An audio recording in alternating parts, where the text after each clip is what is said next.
আসসালামু আলাইকুম, কেমন আছো তোমরা সবাই? আশা করি সকলেই ভালো আছো। আজকে হচ্ছে আমরা চলতরিতের পদার্থবিজ্ঞানের চলতরিত 11 অধ্যায়ের যে আলোচনাটা আছে তার উপর ভিত্তি করে কিছু সৃজনশীল, যেটা আমাদের বোর্ড কোশ্চেনে যে প্রশ্নগুলো আসছে 21 সালের কোশ্চেনে, সেই প্রশ্নগুলো নিয়ে আমরা আলোচনা করব। এখানে আমি লিখে দিছি ঢাকা বোর্ড 2021 সালে যে প্রশ্নটা আসছে সেটা নিয়ে যদি আমরা আলোচনা করি। এই যে সার্কিটটা দেওয়া আছে, এই সার্কিটটার টোটাল রেজিস্ট্যান্স কিভাবে বের করে এবং মানে তুল্যরোধ কিভাবে বের করে, পাশাপাশি হচ্ছে একটা অংশের বিভব পার্থক্য কিভাবে বের করা হয়, এবং আরেকটা প্রশ্ন নিয়ে আলোচনা করব আমরা বর্তনীর রোধগুলোকে কিভাবে সাজালে এর তুল্যরোধ এত করতে পারি বা এত হবে, এরকম যে প্রশ্নগুলো আছে সেগুলো নিয়ে আলোচনা করব।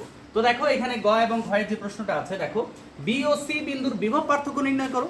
এই বিভব পার্থক্য কিভাবে নির্ণয় করে, এবং ঘ নাম্বার প্রশ্ন আছে বর্তনীর রোধগুলোকে কিভাবে সাজালে, দেখো বর্তনীর রোধগুলোকে কিভাবে সাজালে তুল্য রোধ 10 ওহম হবে। 10 ওহম হবে, গাণিতিক ব্যাখ্যা সহ বর্তনী অঙ্কন করো। এখন এই জায়গায় তোমার কাছে কোশ্চিন আছে, দেখো আমার একটা ফিজিক্সের প্রশ্নের উত্তরের জন্য আমার কাছে সময় বা টোটাল টাইম থাকে প্রায় আধা ঘন্টা আপ, 30 মিনিটস আপ। এখন এই যে 30 মিনিট সময় থাকে, আমি গয়ের প্রশ্নটা করতে সর্বোচ্চ 5 থেকে 6 মিনিট লাগতে পারে, এবং ক খয়ের প্রশ্ন 5 থেকে 6 মিনিট। আমরা যদি এটা চিন্তা করি 15 মিনিট লাগলো, কারণ ঘয়ের যে প্রশ্নটা আছে সেটা তুমি 15 মিনিট লাগাও, খুব সহজে এই অধ্যায়ের যে প্রশ্নটা আছে খুব সহজে তোমার কাছে সলিউশন হয়ে যাবে। এবং আশা করি যে যে এই অধ্যায়ের যে প্রশ্নগুলো আছে এটা যদি তুমি একটু ভালোভাবে করো খুব সহজে বুঝতে পারবে। তো দেখো প্রথম কোশ্চেন হচ্ছে, এখানে বলছে বি ও সি বিন্দুর বিভব পার্থক্য বের করো। বিভব পার্থক্য কিভাবে বের করে, এটা একটা কোশ্চেন। এখন যে বিন্দুর বিভব পার্থক্য বের করবা সেটা একটা বিষয়, বিভব পার্থক্য বি। তাহলে হচ্ছে ধরে নাও বি ও সি বিন্দুর, আমি একটু লিখে দিচ্ছি, বিন্দুর বিভব পার্থক্য। বিভব পার্থক্য, তাহলে বিভব পার্থক্য ভি ইকুয়াল টু সূত্র কি, আই ইকুয়াল সূত্র যদি ভি ভাগ আর হয় তাহলে ভি ইকুয়াল সূত্র কি আই আর। এই যে আমি এটা লিখে দিলাম কেন, এটা একটা প্রশ্ন। এটা লেখার কারণ হচ্ছে তোমরা অনেকেই প্রশ্ন করতে পারো, স্যার আমাকে যা মানে ওই অংশে বের করতে বলছে সেটা আমি আগে থিঙ্ক করি, এ বি, এ থেকে বি, সরি বি সি। আমরা যদি একটু চিন্তা করি তাহলে এরকম চিন্তা করতো, বি ও সি এর মধ্যে রোধ আছে অনলি একটা, সেটা হচ্ছে কত 20। তার মানে এইখানে যে রোধটা ব্যবহার করা হবে সেটা হচ্ছে এই রোধটা, যেটাকে আমি এটাকে R1, এটা R2, এটা R3 দ্বারা প্রকাশ করতেছি। তাহলে আমরা পেয়ে যাব তড়িৎ প্রবাহ লাগবে, আর তড়িৎ প্রবাহ বাইর করতে গেলে টোটাল সার্কিটের তুল্যরোধ লাগবে, টোটাল রেজিস্ট্যান্স লাগবে, তুল্যরোধ লাগবে। তার মানে আগে তুল্যরোধ বের করতে হবে, তারপর তড়িৎ প্রবাহ বের করতে হবে, সেই মানটা এখানে বসাই দিলে কিন্তু আমার অ্যান্সারটা চলে আসবে। প্রথম বিষয়। এখন আমরা তাহলে এখানে চলে আসি, 2 নম্বর প্রশ্নের সমাধানে চলে আসি। আমার এখানে সার্কিটে দেওয়া আছে R1 ইকুয়াল ধরে নেই, R1 ইকুয়াল কত 10, R2 ইকুয়াল কত ধরো দেওয়া আছে 15, R3 ইকুয়াল কত 20। এই যে 3টা রোধ দেওয়া আছে, এই 3টা রোধ দেওয়া আছে। প্রথম বিষয়, আমরা তুল্যরোধ বের করার জন্য দুইটা ফরম্যাটকে অবলম্বন করি, একটা হচ্ছে শ্রেণী, একটা হচ্ছে সমান্তরাল। শ্রেণীটা কি, তোমার একটা রেখার মধ্যে সে আঁকা বাঁকা যাক আর কিভাবে যায় যাক, একটা রেখার মধ্যে যতগুলা তোমার রোধ যুক্ত থাকবে তারা সবাই শ্রেণীতে থাকবে। কিন্তু যদি হচ্ছে একটা রেখা থেকে একাধিক রেখা উৎপন্ন হয় এবং যেখানে যা মিলিত হবে সেই পর্যন্ত তারা কে কে আছে, কয়টা রেখায় যুক্ত আছে সেটা তোমার একটু দেখতে হবে। এইখানে দেখো এই যে বিদ্যুৎ যাচ্ছে এদিক দিয়ে যাওয়ার পরে এইখানে আসার পরে এখানে ভাগ হয়ে গেছে, তার মানে এইটা এবং এইটা আবার এখানে এসে মিলিত হয়েছে, তার মানে দুইটা রোধ আছে, এটা ভাগ হয়ে গেছে। তো দুইটা রেখা দিয়ে যেহেতু গেছে তার মানে এই দুইটা সমান্তরালে আছে, কিসে আছে সমান্তরাল। এখন এই দুইটা সমান্তরালকে একত্রিত করলে এটা হবে শ্রেণী। যখন শ্রেণীতে হবে তখন তোমাকে একটু চিন্তা করতে হবে, এটা যখন আমার শ্রেণীতে চলে আসলো তখন দেখা যাচ্ছে এটার সাথে এটা যোগ করে দিলে কিন্তু শেষ। আমরা জাস্ট একটা ফরম্যাটকে অবলম্বন করবো, একটা সমান্তরাল একটা শ্রেণী। এটা যদি তুমি বুঝতে পারো এই চ্যাপ্টার ক্লোজড, বাকিগুলো প্রশ্ন আপনি হবে, শুধু এইটুকু বের করা শিখে তুমি।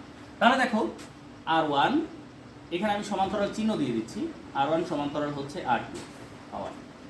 তাহলে এটা যদি সমান্তরাল হয় তাহলে আমার সমান্তরাল সূত্র কি বলো, 1/RP ইকুয়াল সূত্র হচ্ছে 1/R1 প্লাস 1/R2 হয়ে গেল। এখন 1/R1 প্লাস 1/R2 যদি হয় তাহলে 1/RP, সূত্র কিন্তু একটাই, ঠিক আছে। তো দেখো 1/R1, R1 এর মান কত 10 প্লাস R2 এর মান কত 50। তাহলে যদি আমরা এখানে লসাগু করি তাহলে কি আসতেছে, দেখো এখানে যদি লসাগু করি আমি 150 দিয়ে দিচ্ছি লসাগু, ঠিক আছে। অথবা তুমি 30ও দিতে পারো, 30ও লসাগু হয়, তুমি ছোট সংখ্যা ইউজ করো। দেখো এইটা দ্বারা এটা ভাগ করলে কত 3 দ্বারা যদি 1 কে গুণ করে 3 প্লাস এটা দ্বারা যদি এটা ভাগ করি কত 2 দ্বারা যদি 1 কে গুণ করি 2। তাহলে কত আসতেছে আরপি, আরপিটা আমি উপরে লিখি আর নিচে 1 দিয়ে দিচ্ছি, তাহলে নিচেরটা উপরে চলে যাবে, তাহলে 30 উপরে গেল আর এটা যোগ করলে কত 5, যদি 5 হয় তাহলে কি আসে কাটাকাটি করলে কত আসে 6, তাহলে আরপি এর মান কত আসতেছে 6 ওহম চলে আসছে। এখন 6 ওহম যে আসছে, এখন আমরা একটু চিন্তা করি এই R6 এর সাথে এটার দুইটা মিলে একটা হয়ে গেছে, এই একটার সাথে এই R3টা কি অবস্থায় আছে শ্রেণীতে আছে, তাহলে এখানে আমি লিখতে পারি আরপি ও R3 কিসে আছে শ্রেণীতে থাকা, তাহলে তুল্যরোধ কি আরএস, শ্রেণীর ক্ষেত্রে আরএস আর সমান্তরালের ক্ষেত্রে আরপি। আরএস ইকুয়াল সূত্র কি কোনটা আছে আরপি আছে আর কে আছে R3 আছে, তাহলে দেখো আরপি এর মান কত বাই করছি 6 প্লাস R3 এর মান কত দেওয়া আছে 20, তাহলে কত আসলো 26 ওহম। এই সার্কিটের টোটাল রেজিস্ট্যান্স মানে টোটাল তুল্যরোধ বাইরে হলো কত 26 মানে 26 ওহম। এখন প্রশ্ন হচ্ছে আমি আগেই বলছি যে এখানে আই লাগবে আর R3 তো দেওয়া আছে, তাহলে আই লাগবে, অতএব তড়িৎ প্রবাহ, তাহলে তড়িৎ প্রবাহ আই ইকুয়াল সূত্র কি ভি ভাগ আর বলতে কি যে টোটাল তুল্যরোধ আরএস, ঠিক আছে, আর ভোল্টেজ কতটুকু দেওয়া আছে 3 ভোল্ট আর এটা কতটুকু দেওয়া আছে 26, তাহলে কত আসছে তড়িৎ প্রবাহ, অতএব আই ইকুয়াল কত আসছে 0.11, তড়িৎ প্রবাহের একক কি বলো অ্যাম্পিয়ার। এই যে টোটাল তুল্যরোধটা যখন তুমি বের করবা এবং তড়িৎ প্রবাহ বের করবা, এখন তোমার যে অংশের ভোল্টেজ বের করতে চাও সেটাই বের করতে পারবা, তবে এটা যেহেতু একটা অংশের বের করতে বলছে সেটা একটা নিয়ম থাকে, আর যদি একাধিক সার্কিট একসাথে থাকে সেটা আলাদা নিয়ম থাকে, যেহেতু আমাদের এখানে বোর্ড কোশ্চেনে এটা দেওয়া আছে এটা নিয়ে আলোচনা করি।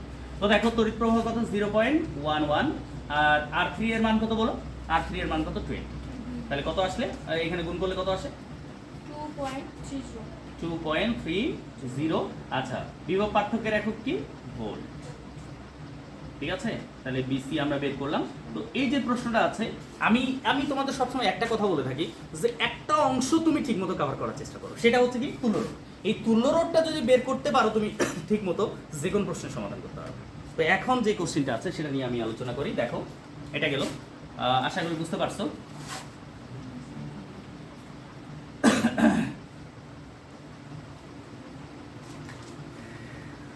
এরপরে ঘ নাম্বার প্রশ্ন বলছে বর্তনীর রোধগুলোকে কিভাবে সাজালে তুল্যরোধ 10 ওহম হবে। এখন প্রশ্ন একটা তোমার কাছে থাকবেই, এটা হচ্ছে কেমন প্রশ্ন, দেখো আগে তুল্যরোধটা আমার কত ছিল, আগের পুরো বর্তনীর তুল্যরোধ ছিল আমার কতটুকু 26, এইটা যে অবস্থায় আছে সেই অবস্থায় 26 আর আমাকে আনতে হবে কত 10।